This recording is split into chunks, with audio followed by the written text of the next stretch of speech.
last boundaries video. What? Did it? I told y'all I'll be back. But as we know, this last boundaries video is supposed to be on partners, and you already know we talk about partners a lot, just relationships and in general, just because that's something I'm really huge on, is true commitment and just people to be in your life to support you, not just, you know, like intimate relationships, but real relationships, family relationships, friendships, anything with a ship at the end. You need to have something solid. So partners, we're gonna really hit on that today. But before we get started, make sure you follow my Instagram page. That is in the caption. Subscribe to my channel and make sure you turn on the notifications so you can stay up to date on my videos for each week. But let's get right into it. Handy dandy notebook. So we are going to touch on communicating. Sorry, y'all, a little stuffy today. Communicating our actions effectively. Trying not to control a situation. And red flag culture. And we're gonna tie that in with being consistent, right? So,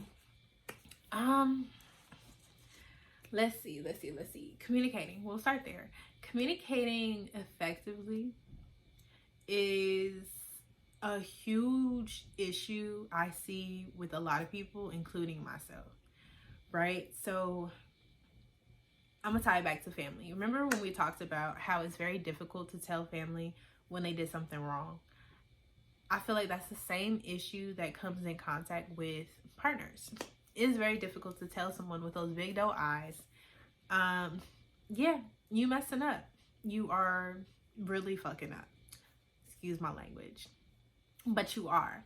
And it's difficult to do that because, one, we don't know if they're going to alter.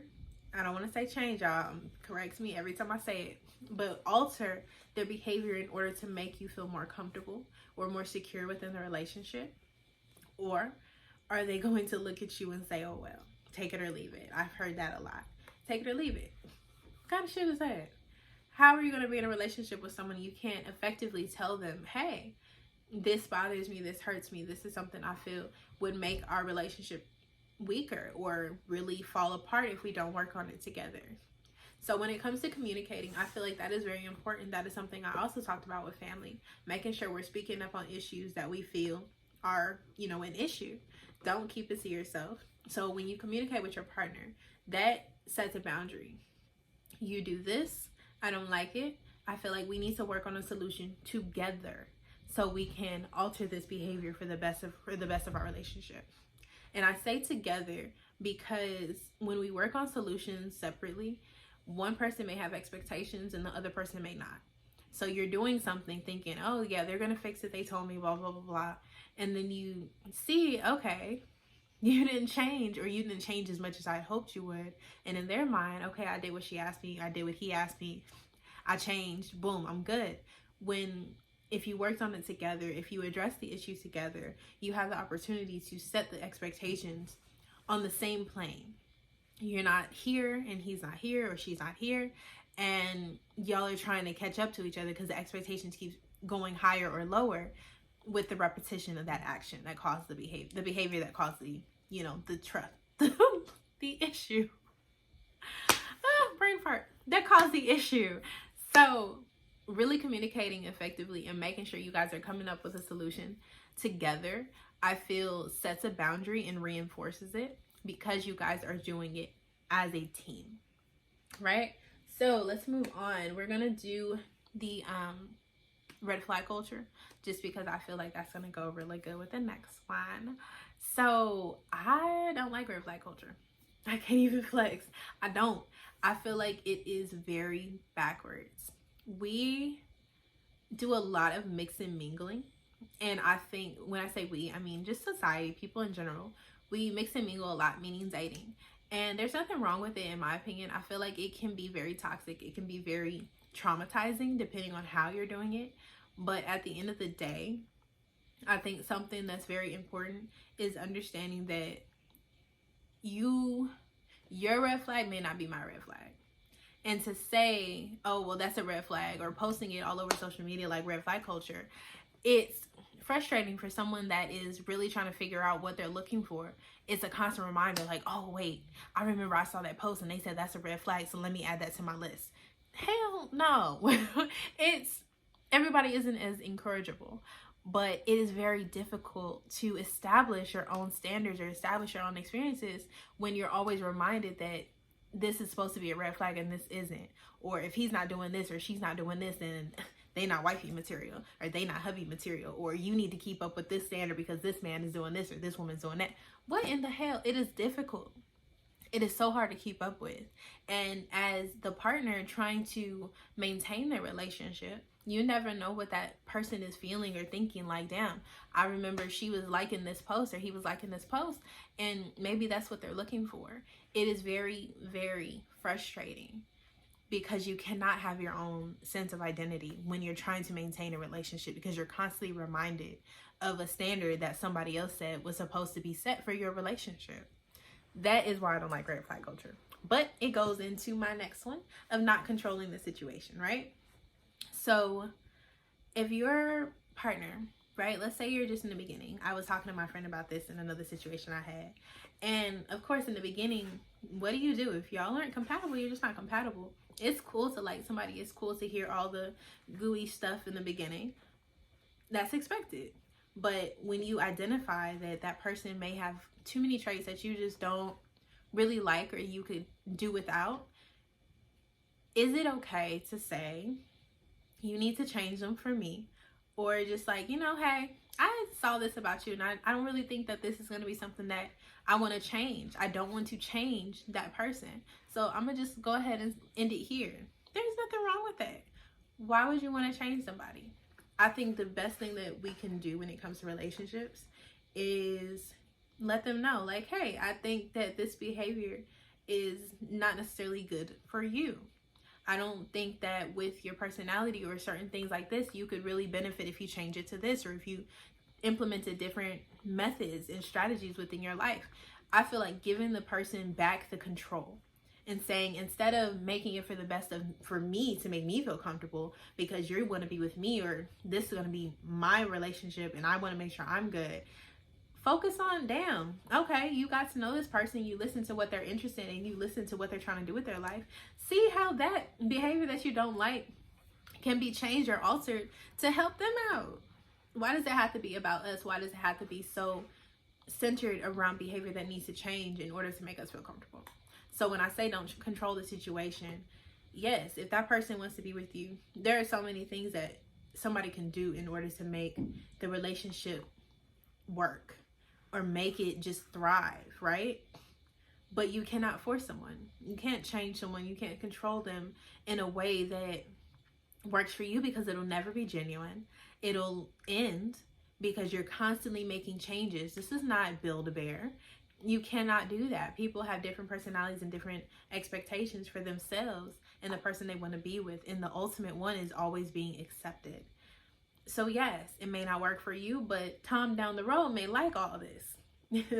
all these curls, you feel me? Jim may not, and that's fine.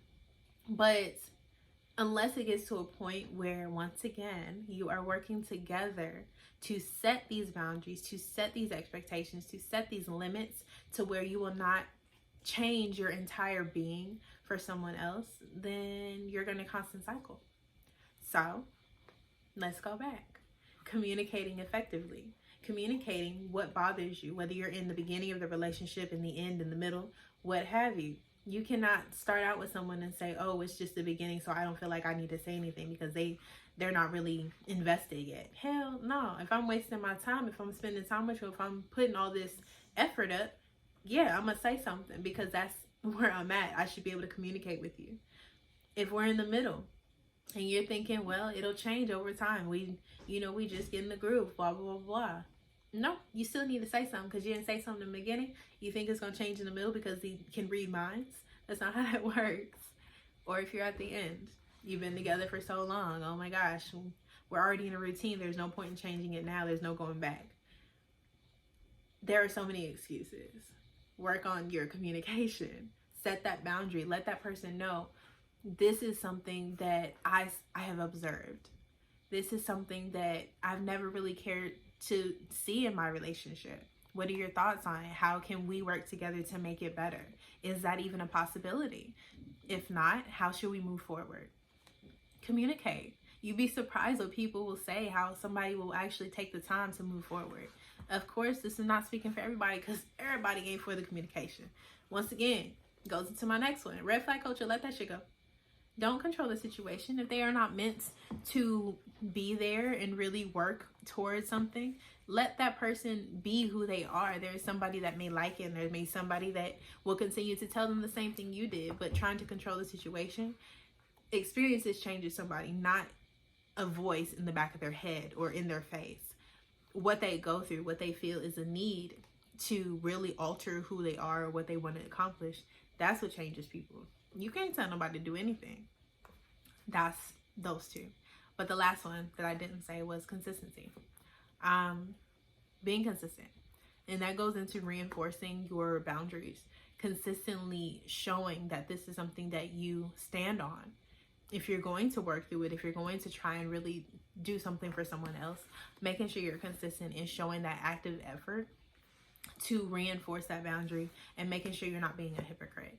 That is something we always do. It is very easy to be a hypocrite just because it's easier to fold or be like, okay, whatever, I'm feeling some type of way, so you're just going to have to hear me out. Or this is just easier to do in the moment and it doesn't define who I am. Negative. We have to be able to go back and lead by example. Lead in order to be consistent. Lead in order to show that person, I'm serious about who I am. I'm serious about what I believe in. I'm serious about my heart and myself. Being selfish. Y'all, it all ties together. So if you can't be selfish for yourself and set those boundaries in your mind and for your tangible self, then you're not going to be able to tell your family, hey, this is my life. And then you're not going to be able to make friends because your friends are going to think it's just easy because you don't know who you are. And your partner, you can't communicate with them because you can't communicate with yourself. Boom, tied together. Anyway, you already know everything I have to say is based off my experiences. I could go on and on, but I always want to hear from y'all. So please make sure we comment in the little comment section. Let's talk about it. I'm curious, what was your hardest boundary? Let's do that one. What was your hardest boundary to set with yourself, your family and friends, or your partners? Give me some more strategies. Give me some more ideas or solutions when you are hit with an obstacle when it comes to setting your boundaries. Like I said, I'm still gonna loop back around when I get the friendship situation figured out. But next month, make sure you are following my Instagram page so we can see the topics for next month. I have them somewhere. Once I get the post together, I'll make sure I add it on my page.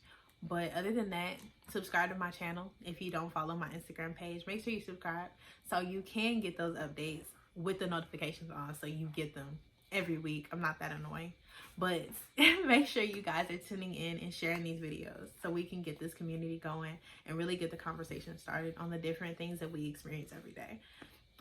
As always, I appreciate you. I love you, and have an amazing day.